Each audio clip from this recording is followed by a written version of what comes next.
Start with a little bit of humor. When God answers a prayer. After starting a new diet, I altered my drive to work to avoid passing my favorite bakery. I accidentally drove by the bakery this morning, and as I approached, there in the window were a host of chocolates, donuts, and cheesecakes. I felt this was no accident, so I prayed. Lord, if it's up to you, if you want me to have any of those delicious goodies, create a parking place for me directly in front of the bakery. And sure enough, on the 8th time around the block, there it was. God is so good.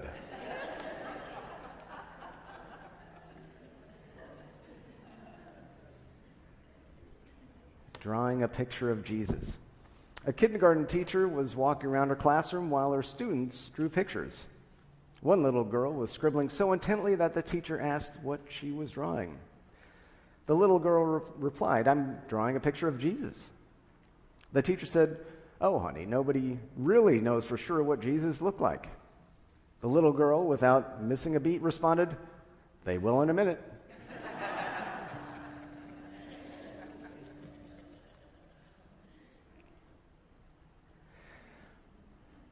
I will draw your attention next to that opening quote that's there in your bulletins, which, if you need a reminder this week when times get challenging, here it is for you to come back to. It's that quote from Joseph Campbell.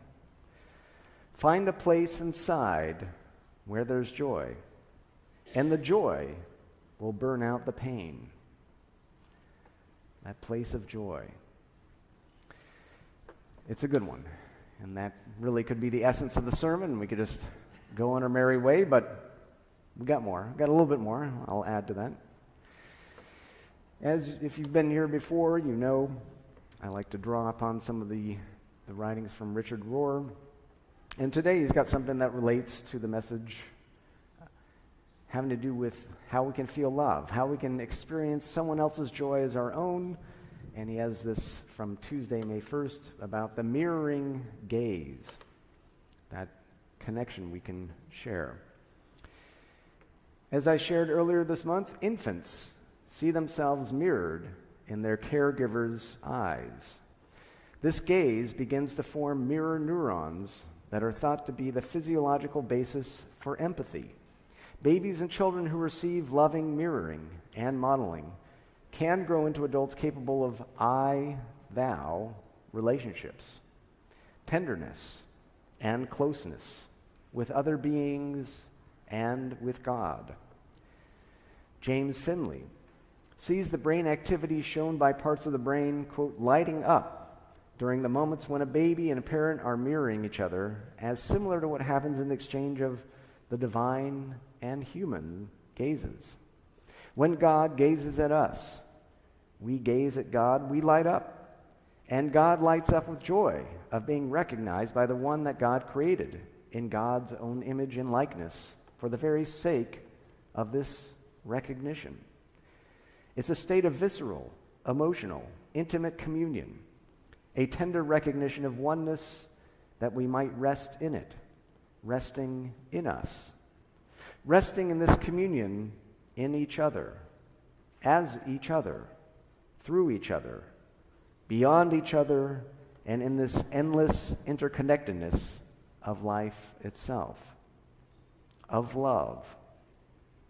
Healthy relationships spiritually lead us beyond the human level of feeling special and loved to allow this divine mirroring with every living thing. It's not just people who love you that you can return the gaze to, but it's the way that you see everything. The grasshopper in the grass, the flower in the bush, the blue sky, even the would-be enemy. The mirror, according to Zen masters, is without ego and without mind. Everything is revealed as it really is. There is no discriminating mind or self-consciousness on the part of the mirror. If something comes, the mirror reflects it.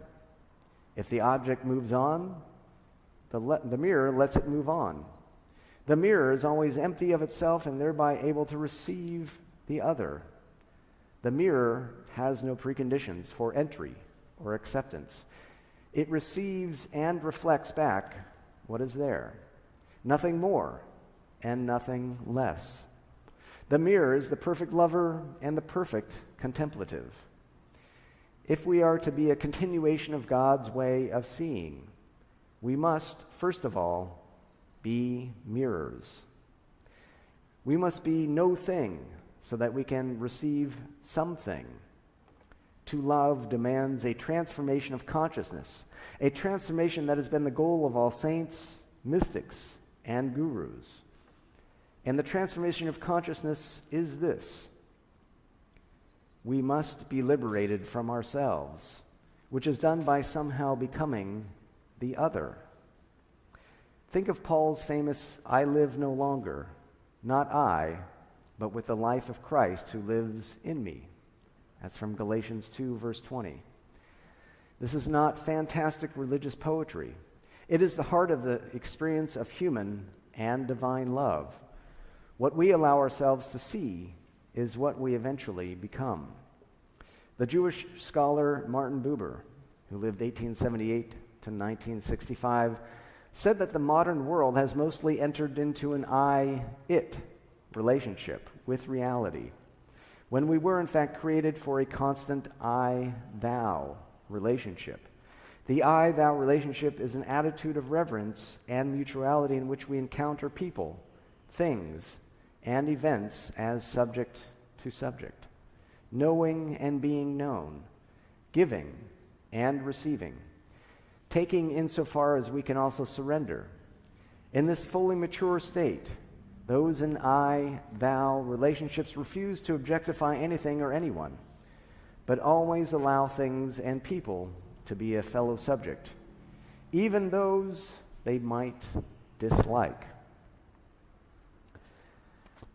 Now I'm going to bring some of that sentiment. There was a lot there, and I'll unpack a little bit more. But let's dig down on that first psalm from the Old Testament, Psalm 98. Make a joyful noise to the Lord, all the earth. Break forth into joyous song and sing praises. If you take away anything else from today, it's simply this: God wishes for you to be filled with joy.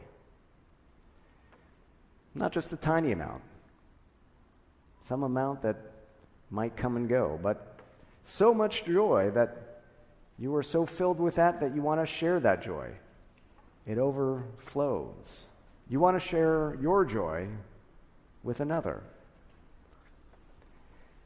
So filled with joy that we make joy-filled noises. Our joy is to fill and join with the earth. Our joy can and will transform this entire earth. Jesus said in John 15, verse 11 and 12, I have said these things to you that my joy may be in you, and that your joy may be complete. This is my commandment, that you love one another as I have loved you. Pretty simple, quite profound, and yes, a great challenge for all of us. Even the Beatles in 1967 came up with this: all you need is love. It was there. So why does it continue and remain a challenge for all of us to live that out? Seems so simple. It's there. We know it. When we feel it, we say, yes, that's correct. Some of the challenges we all have. Some of those challenges that were addressed in what I read there from Richard Rohr about our childhood experiences. Some of us didn't get exactly the perfect conditions. Some of that unconditional love. If our parents or guardians gave us enough love, we did develop that capacity to mirror love in some form.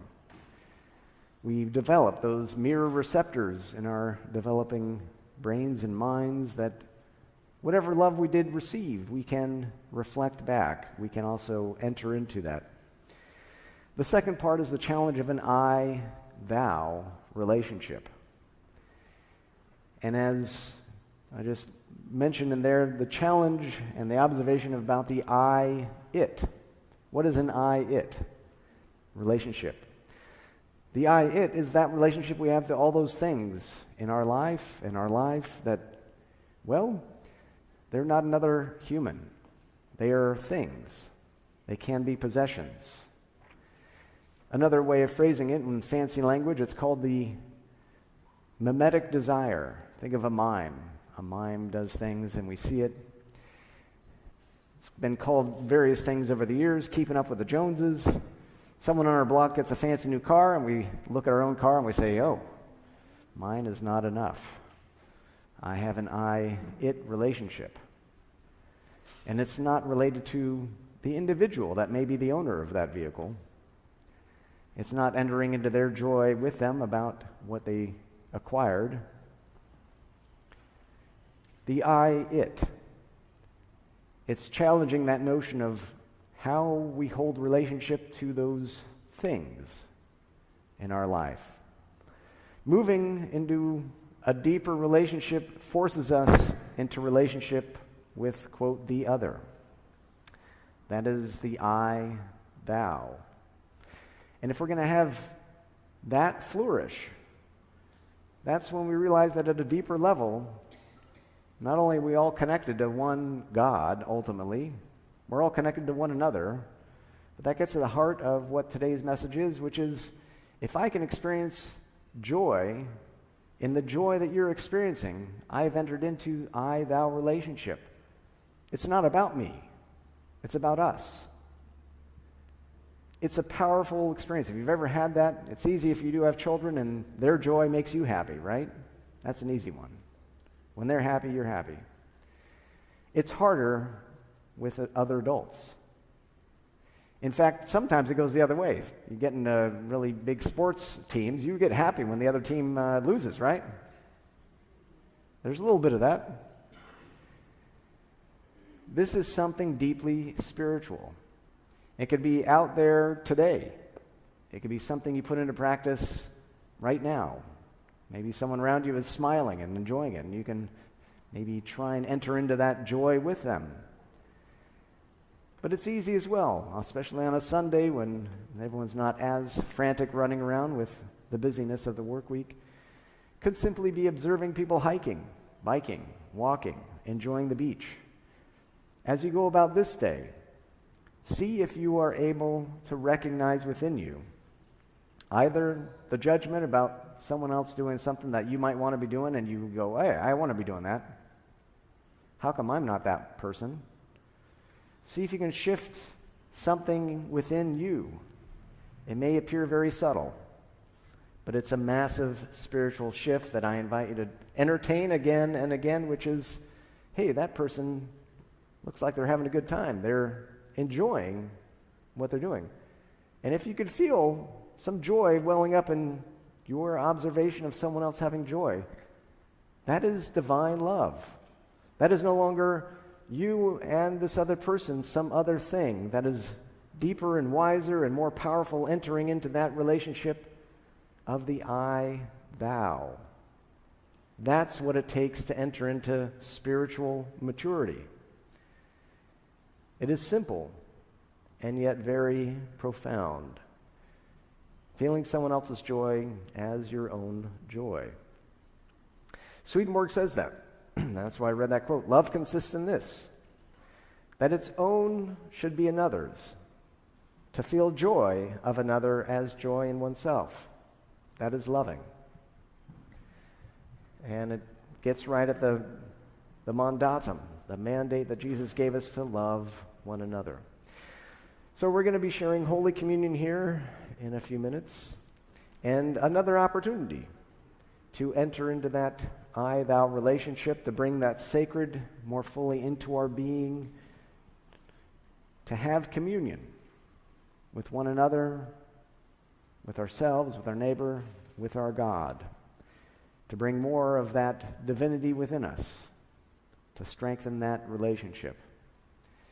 Jesus said, "You did not choose me, but I chose you, and I appointed you to go and bear fruit, fruit that will last, so that the Father will give you whatever you ask him in my name. I am giving you these commandments so that you may love one another." Jesus knew the challenges that laid before all of us. Jesus chose to reveal himself so that we can truly love and feel and connect not only to that source directly with God, but with our neighbor, and ultimately, if we can, anyone else's joy. We can become part of that and experience that as well. It is with God, our neighbor, and our ability to feel that divinity. And ultimately, we're sharing that. Your joy becomes my joy, and all joy is an expression from the source of all, our God. That is divine love, and may the Lord so help us all to feel that connection deeply. Amen.